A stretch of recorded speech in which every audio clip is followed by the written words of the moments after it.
Hello and welcome to my case study creation for Module 6. First, let's take a look at the definition of blind spot. According to Leading with Cultural Intelligence, blind spots in cognitive dissonance describe the things you cannot see because they are hidden or because you choose not to see them. Blind spots can lead to underestimating or overestimating our cultural abilities and can cause leaders to miss opportunities that bring about positive, transformative change and innovation.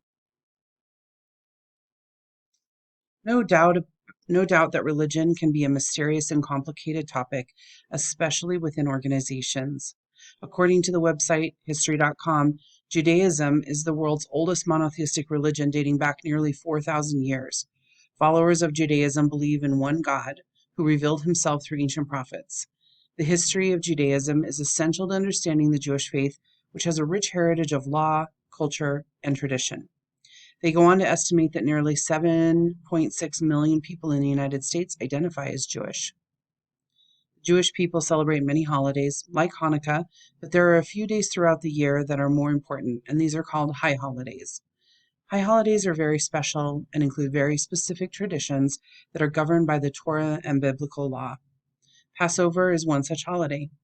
While Passover is observed by Jewish culture, it is not necessarily celebrated, because Passover commemorates the liberation of Jews from slavery, the biblical story of Exodus. Some of the rules Orthodox Jews adhere to include kashrut or kosher, regulations that prohibit the eating of certain foods and require that other foods be prepared in a specific manner. Because the Torah only allows for its followers to eat meat that chews its cud and has cloven hooves, Jewish people are forbidden from consuming pork products at any time. By biblical law, during Passover, Jews cannot consume any grain that can ferment and become leavened, which is why they eat matzah, amongst many other rules.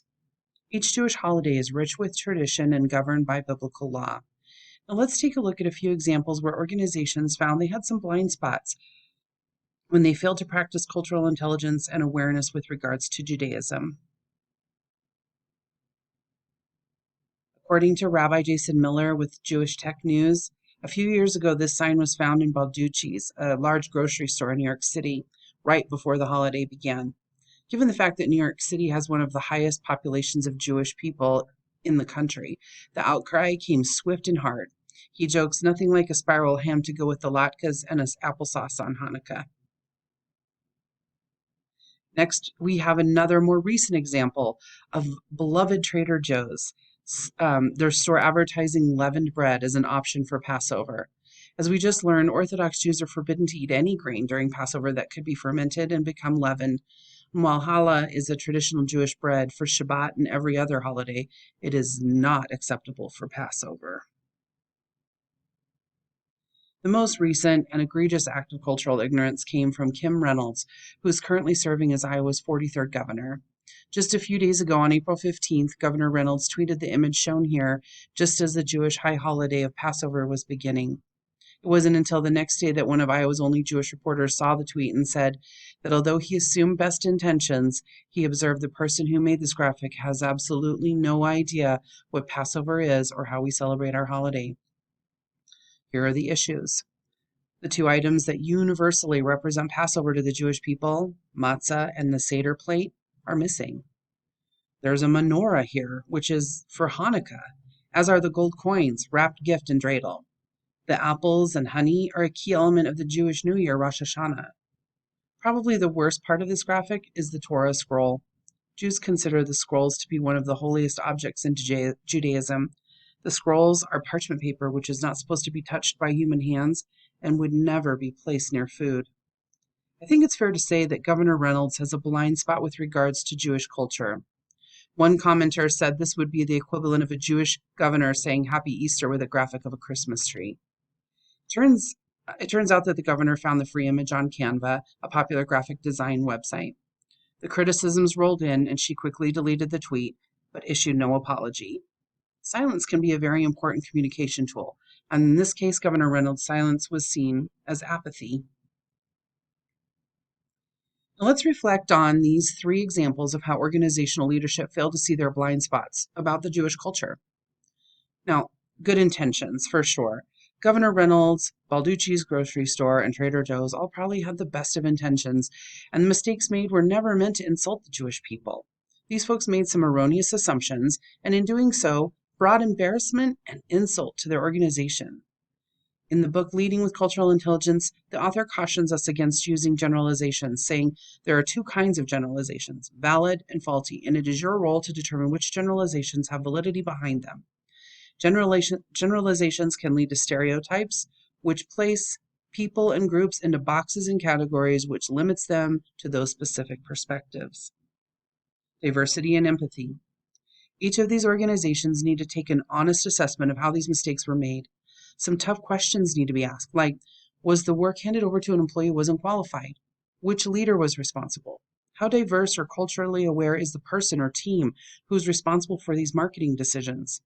Does the organization have a diverse representation of their target audience on staff? What training could help? What cultural holes exist, and how can they be filled? One last question might be, how do they practice empathy for those within and outside of the organization? As the leader of an organization, it is critical to understand your own blind spots that can cause leaders to miss opportunities that bring about positive, transformative change and innovation. According to Ralph Stroza in his lecture, Cultural Awareness in a Globalized World, in order to embrace diversity, all organizations must consider, quote, values, attitudes, and etiquettes of their target audience. Failure to do so can damage the brand, unquote. Of course, there will inherently be gaps in cultural matters on every team and at every organization, and in order to mitigate the lack of diversity and cultural intelligence, organizations must openly explore their beliefs about power and privilege. Otherwise, leaders may inadvertently create a culture where staff feel uncomfortable talking about diversity, continue to behave in inappropriate ways, or just agree to pacify others when they need to be more competent. And lastly, if all else fails, follow the advice of Dawn Bennett Alexander, who stated in her TED Talk entitled Practical Diversity, quote, do what your parents told you to do and practice the golden rule, unquote. Next, let's talk about the cultural intelligence model in action. According to this model, the first step in cultural intelligence is for acquire, A.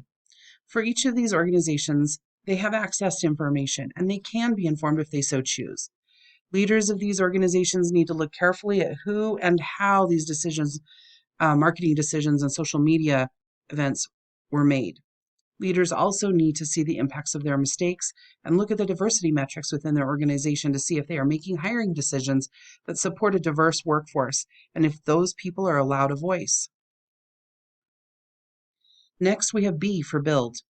To improve their cultural intelligence, each of these organizations need to look to other organizations who have a history of diversity both in marketing and in hiring. In order to evolve to a culturally intelligent organization and prevent embarrassing mistakes like these from happening again, they must make sure that they are addressing how their company is meeting the needs of all the people in their target market. This kind of awareness may require some statistical research of their market and their employees. Now it's time to contemplate what we have learned.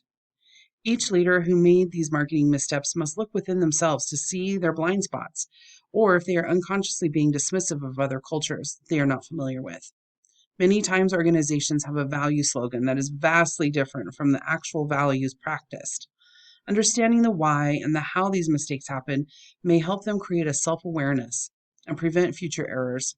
Leaders must consider whether the individual and team culture that they want to project is aligned with what is actually practiced.